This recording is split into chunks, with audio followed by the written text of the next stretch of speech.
Maybe because I'm just nicer in general. You're I just don't have the so RBS. popular. So popular. Not popular, just kind and nice. And I have that energy of like, come be my friend. I will love you. Yep.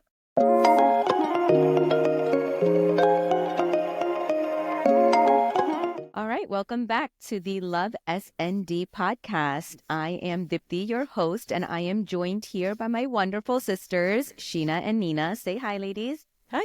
Hi. So today we're talking about something that I'm sure a lot of our listeners can relate to, and it's balancing friendships at this age with everything that we have going on, life and family and work and all that good stuff. So how do we manage it all? One day at a time, honestly. One social event at a time for Sheena. And honestly, I think we manage it very differently. We're already very different socially. So I think the way we manage it is also very different too. And we definitely used to get in each other's face about it. Like, what are you doing all day? You're out again? You out again? But I think we've all learned each other's boundaries. Sheen, you're definitely the most social out of the three of us, right? Yeah. Mm-hmm. If you follow Sheen on Instagram, you know she's out and about. All day, day. I just think mom and dad are also so different socially. So I think I follow a little bit in dad's footsteps that way. I've become different as I've grown older socially, a little more mindful of my socializing. But I think that just naturally happens with age. You get tired. You have other things that you need to do. And I can no longer be out till 8 a.m. and get up at 8 a.m. and ready to go. I just physically can't do it. But also, I think I've become a little more mindful of who I want to spend time with. I think that happens with age or through Nina's posts and things that she tells us about just spirituality. Yeah. And that goes really well into Nina and your whole friend dynamic right now, too. You grew up with a handful of really close friends, and now you really made your core group now in life. Yeah, I think for me, the way it's always kind of been is that the friendships that you can literally be apart for years and years, and then you meet and it's right where you left off. Those are the ones that I nurture and I cherish, and they're my tribe.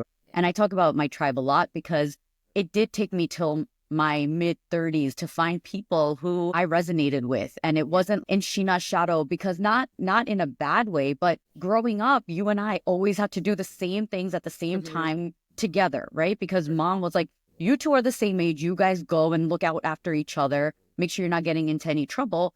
And then Dipple was like the baby. So she had to like home with mom. And so naturally, until Sheena left for college, is when it dawned on me that I need my own life and my own people. And that's when it really started to be my life. And what do my friendships mean to me? And I think naturally that's how it's progressed. And like you said, I was left at home while you guys were hanging out with your friends. And for 90% of the people listening to this podcast, they don't even know I exist. Now that I'm in my 30s, people are like, wait, there's a third? No, that happened like when you were like 29, okay? Yeah. Okay, thanks. Saying. I feel like people now. still don't know that you exist. No, it's true. My people know. My people know. Guys, I'm the third sister. I know I don't rhyme, but I exist. I'm here. Again, I'm the most favorite. Don't forget. I feel like for me, because I was at home while you guys were in college, those are the friendships that I now have. My childhood friends who I still talk to every single day. And then Sachin's friends who, again, I met when I was in high school. So those are also my childhood friends. And then only now am I starting to make friends locally in town, because there's a whole brand new set of people that I've never met, that have no connection to you guys. And it's very new to me because everybody knew who you guys were. So it was almost like, no, it wasn't almost. It was absolutely, oh, you're Sheena Nina's little sister. Cool. I'll be your friend. Yeah. But you're also just coming up from under the water with the kids being so young. So you didn't really have the capacity to socialize. That's exactly it. Here's, I think, where we all struggle. And it's been something that I definitely have had issues with. And I know this is different for all of us because our kids are all different ages. But how are you guys managing friends with family? like the kids and us, our family, and then the extended family? How does that go?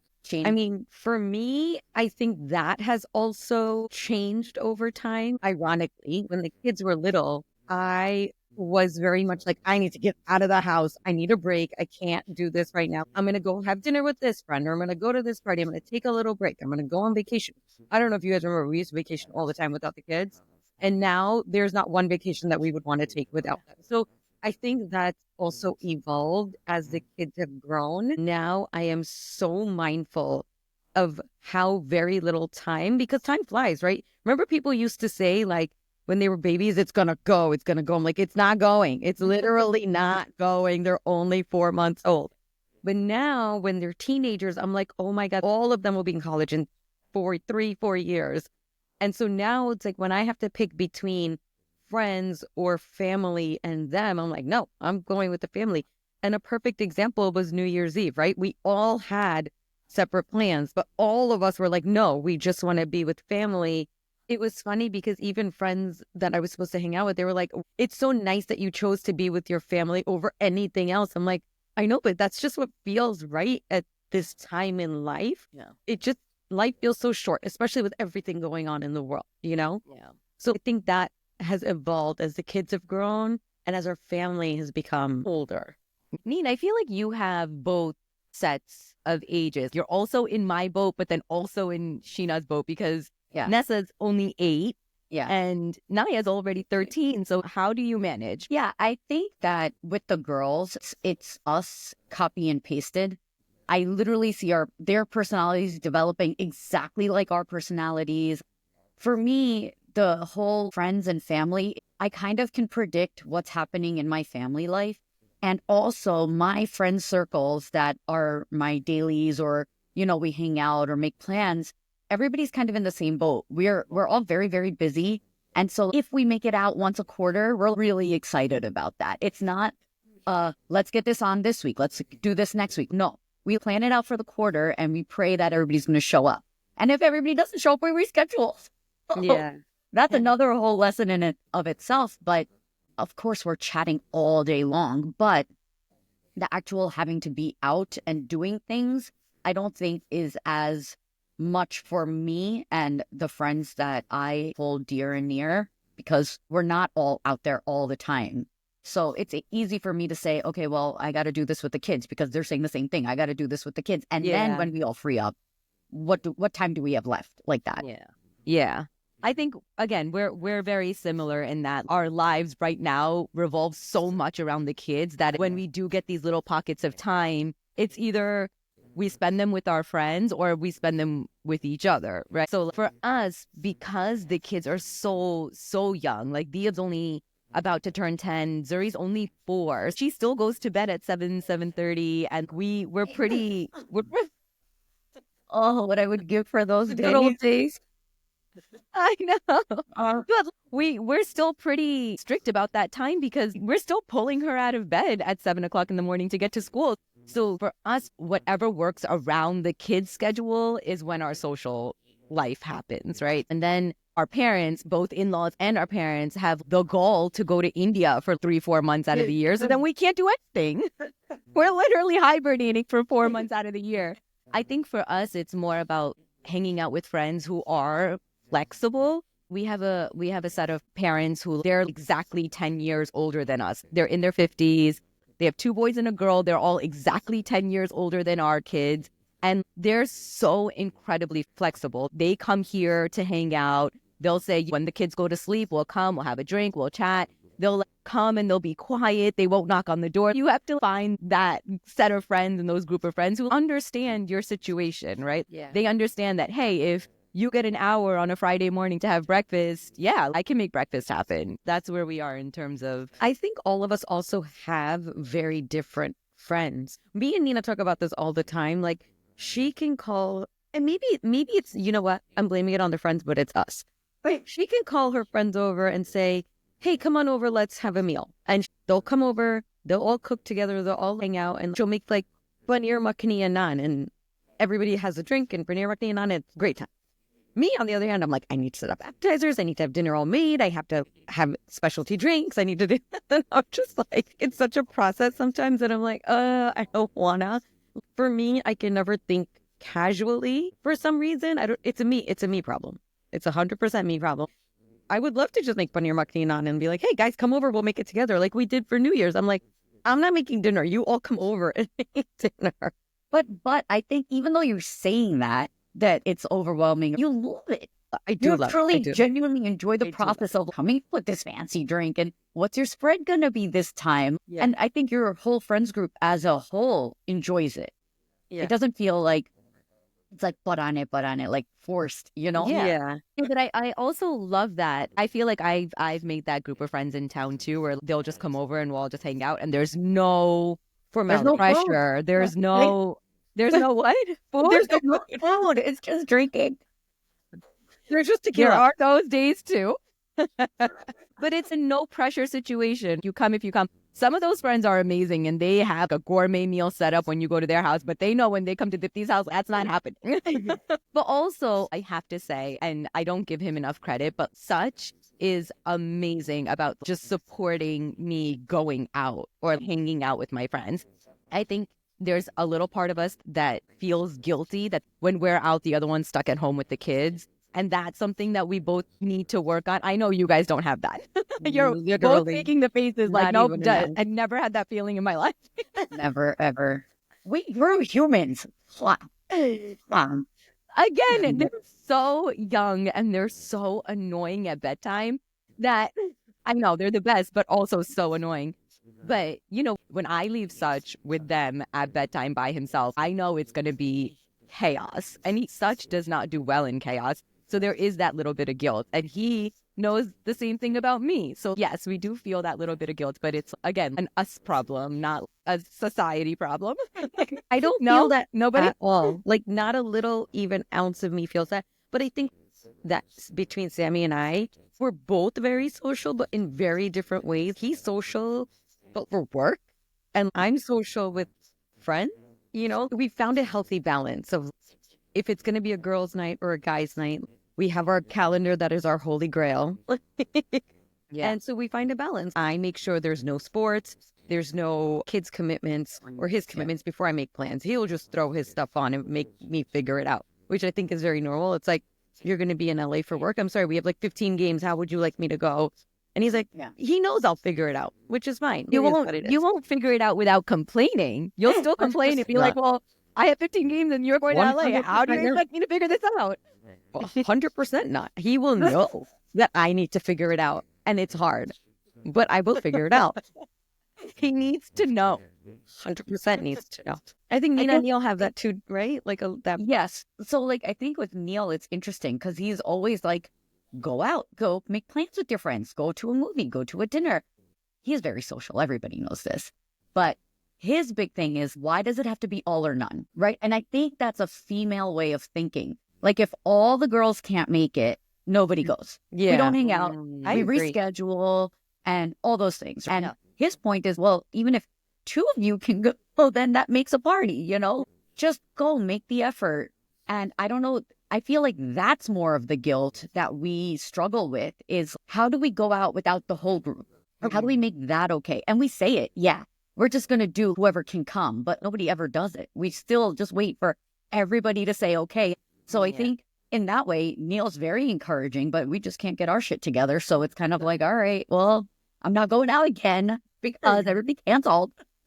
Oh, we're so different that way too. Okay. I think it's also different and different with you. Like Dip said, you're friends with a lot of your high school friends, some of your college friends, and now you're getting into your town friends. Nina, I think growing up had her high school friends, but then lost touch when you went to college, but then your college friends all dispersed all over the world. And then you came back home and it was kind of like even your high school friends were in different places. Whereas for me, it was very different because in high school, I had my high school friends. And then in college, I had my college friends. And those college friends were all tri-state. So we all came back together. We're still friends. Yeah. And then I had my high school friends. And then now I have my town friends. I think for between the three of us, it was very, knock on wood, easy for me to make friends. Maybe because I'm just nicer in general. You're I don't just have the so RBF. popular. So popular. Not popular, just kind and nice. And I have that energy of like, come be my friend. I will love you. Your friend. Although I will say some of my friends from college, when they first met me in college, they all thought I was the biggest you know what on the planet. And I'm like, why? They're like, you just had that RBF. And I'm like, I am so nice. What are we even talking? And they will vouch for me on this one. And I'm like, No, don't you remember during your 40th birthday when everybody made speeches about the first time meeting you? Every single person was like, I thought you were the biggest B ever to exist. And then when you really get to know her, like really, really get to know her, she's you have amazing. me. You have to know me to love me. Are you guys open to new friends now? You know, I'm going to just tell this story because I think it's hilarious. And it's hilarious that it happened to me.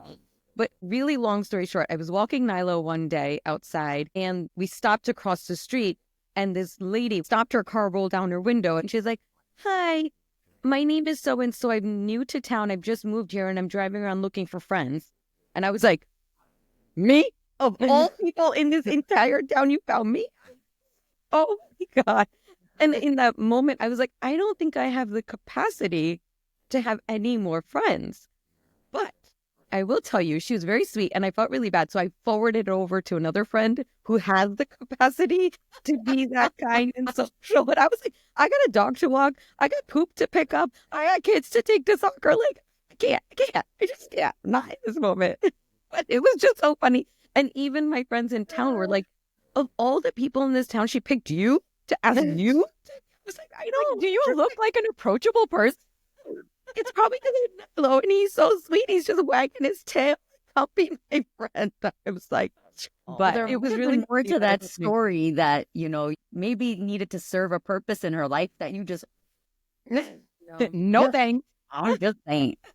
No guilt Maybe or I'll try anything. again. Yeah, your purpose was to introduce her to that other friend. Yeah, and this other friend that I introduced her to is very social. So I was like, you call her. She'll like get to know you. She'll set you up with friends that are more common with you, like as far as like kids' ages, between the sports friends and then the town friends and then high school friends and college friends and family. It's just a lot. It's a lot. And I love to stay in touch, but it takes work, right? And I do truly like making the effort and enjoy it. It like fills my heart to make the effort with all the friends that I actually don't get to see too often. So to answer your question, I'm not saying no, but it's not like I'm going to go and try to She's find not saying no, but she's saying no. no. I feel like for me, because the kids are so young, I feel like I have to make new friends because when we were growing up, mom and dad knew all of our friends' parents. And I feel like it's important. You have to know who your kids are hanging out with and the types of families that they are. And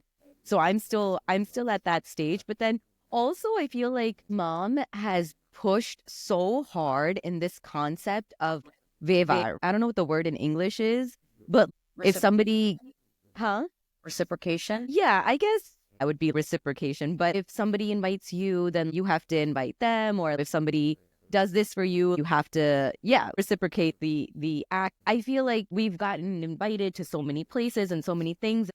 I'm still there where I'm like, okay, what about the vevar of it all? Am I supposed to be, inviting everybody over and having these big parties to, reciprocate people's invitation? But yeah, I feel like that part of me is still there. Do you guys still feel like you have to do vevar? I don't think of it as a reciprocation. You know, we host when we can, we don't when we can't. But every now and then we'll just do like a blowout.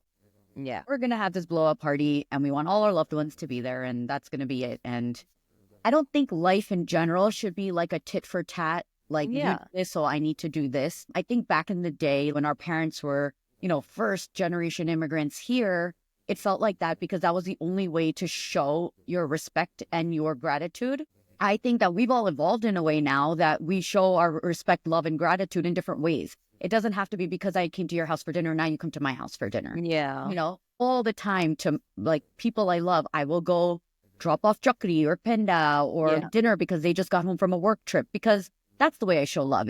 Neil and I have really like become mindful that when we invite people over, it's maybe 1 or 2 families, and that's it. Because that's when you can really bond with people and have true, authentic conversations versus these big blowouts. They're just for fun. It's like every now and then you want to have fun. But in order to like now get to that next phase in life where we are that sandwich generation, we're going to need these friend groups to support us, right? Yeah. And everybody's walking their own life journeys. So it's kind of like the people who are giving back to you, you are going to give yourself to. And that's who you move forward with, in my opinion. Opinions, not facts. But I just think that's what I tell you girls too, right? If they're not filling your bucket, if it's not a two-way street, peace, and that's okay. Some people are there to teach you something in that part of your life, and then they were meant to exit stage right. So it's okay. Yeah. So, yeah. My soapbox for the day. I agree. It was that Neen. You sent something like pour into the cups that pour into your cup or something like that. Yeah. I agree with Neen. Again, if you know me from Instagram, you know that I love a good party. But I also agree with Nina. As far as hosting, I don't see it that way anymore either. Like tit for tat. If it's tit for tat, then invite them to the big blowouts. But I don't think it needs to be, I'm coming to your home, you come to my home, unless you truly want that. Mm-hmm. And for me, I think we've also become more mindful of who we spend our time with, as far as if we see our lives and our friendships and our journeys growing together in our future, then yes, let's make the effort. If not, then it's a skip. And I read somewhere recently that a reciprocation doesn't necessarily need to be an invitation. It can just be a text like, hey, just checking in on you. Is everything okay? Do you need anything? Like, how was your vacation? Just a simple text like that is even a reciprocation. It doesn't need to be an invitation to your home to have a dinner or party or whatever it may be. Yeah. I feel like that's where I am in life right now, is that just thinking about someone and saying, hey, I'm thinking about you. Hope your day's going well. That's my capacity right now. And I think most people who get that text from me understand that that's my capacity. But it's always that little mom sitting on my shoulder being like, well, did you say thank you or send something or do that? And it's like, yeah. But just realize that you're doing it in your own way. Yeah. And that's okay. We've all got to evolve from what those times were to what these times are. So all good. Yeah. All good. You're doing everything just right, Dip. You keep going, Dip. Except raising Zuri, give her to me. Take her. Girl, she walked down yesterday after her shower. Every day she takes a shower and then she puts on her pajamas. Yesterday she walked downstairs with ripped jeans and a shirt that's probably from when she was 18 months old, but it was super short. So it was a crop top. And I lost it on her. Like, lost it. Hold on. Do you remember when you Yes, I called do. me and you were like, let Captain? I'm like, you go let Zuri wear. And now where are we today? Full circle. I stand by that. That's a whole different conversation, but I stand by it. I stand by the crop top. I know, but her little belly is so cute. I'm not going to make it. I'm not going to make it. You're going to make it. But also the other thing that I wanted to ask you guys was, you have all the different groups and all of those have different events, the kids' birthdays and then the parents' birthdays and then just parties. There is no way you're making it to all of that. How do you deal with the FOMO of not going? I personally don't have FOMO, but sometimes it does suck to miss my best friend's daughter's birthday. I don't have FOMO. We can go. If we can't, genuinely can't, we can't. And it's just, you send a present. I will say that feeling evolves as you grow. It just becomes very another party. So for that, what we do now is we'll prioritize milestones or we'll prioritize important achievements versus just another birthday party or just another dinner. For us, we'll prioritize that because, and it's not even an excuse, because we have sports every night. And now neither one of us are willing to miss any sports. So we work around that too. Like if we have a game 8 to 9, and you have a 40th birthday, we'll be there at 10 o'clock and we'll come say happy birthday, give you a gift, hang for a little bit and leave. I feel like you don't need to come up with an excuse anymore. It's just, I can't make it, or unfortunately I can't be there, but I'm wishing you a great event, etc. But I don't think you need to justify why you can't or don't want to go. Wait, but I will say, Sheen, when you and I were in the phase of 4-year-olds, we were going to all the birthday parties. And all of those things, right? Yeah. Like, So you that's weren't really saying no. no, but that's then. what I mean. Like it's an evolution, right? Yeah. Like when our kids were little and our friends were having birthday parties, again, whichever ones we could go to, we went to. Whichever ones we couldn't, we just respectfully said no. But at that time, the kids were young. We were young. We had all this energy. Let's go. Let's go to another birthday party. Let's go to another birthday party. I think life just happens. Things change. And, kids have a lot of their own stuff going on. It's not about our schedule anymore. It's about their schedule. And that's the biggest difference. With my boys now, they go out. They have plans. So now we have to work around their plans. Like if they're going to their friend's house Friday night, I can't be like, well, I'm going out too. No, I'm going to be home. I'm going to drop you. I'm going to be there to pick you up. And in case you need I'm me going to be along waiting that outside night, on until the party is over. literally. In June, they had a graduation party. I waited in my car the entire time to be called to get picked up. I was like, I'm ready. I'm ready. Sammy's like, I'm going to bed. I'm like, I'm ready. I'm ready to go. So, Dip, I think that one thing you can do now is, because you're still in the thick of it, Zuzu's only 4, you've got at least another 5 years of this before it kind of tapers off and becomes school friend parties, is that just think, if your time is strapped and you feel overwhelmed by life, just assess, are these kids I see my kids growing up with? Your relationship with the parent aside. If you feel like these kids are kids your kids will frequently see and hang out with and things like that, go for it. Attend the birthday party, because it's just another memory that you're creating for them. Yeah. But if you feel like it's something that if you miss it, it's not really going to change the trajectory of your life or their relationships with these people, it's okay. It's okay. Yeah. You just let it be. It is. It's hard to balance all these things, because sometimes it's like, wait, I have a free weekend and the kids don't have anything. We don't have anything. We just want to sit at home and spend time with each other, as opposed to driving 2 hours to go to a party. And it's just, I think it's really hard to manage with your own personal, not selfishness, but just wanting to not do anything. Yeah. I also think we're giving ourselves a lot more importance than other people give. So I'm sure people are like, you can't come see us. That is probably Party will go on. absolutely true. Exactly. The party will go on with or without you. Yeah. Nobody cares as much as we think they do. So. Yeah. And that's true in all aspects of life, people.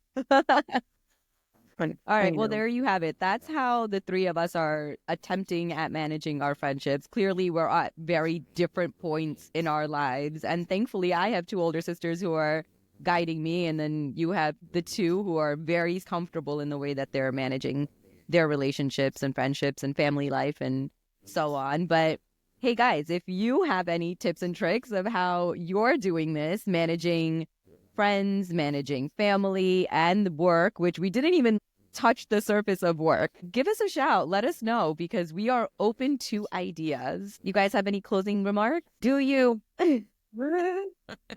Be open to new friendships, because you don't know where they fit into your journey. True story. True story. All right. As always, thanks for listening, guys. With love, S&D.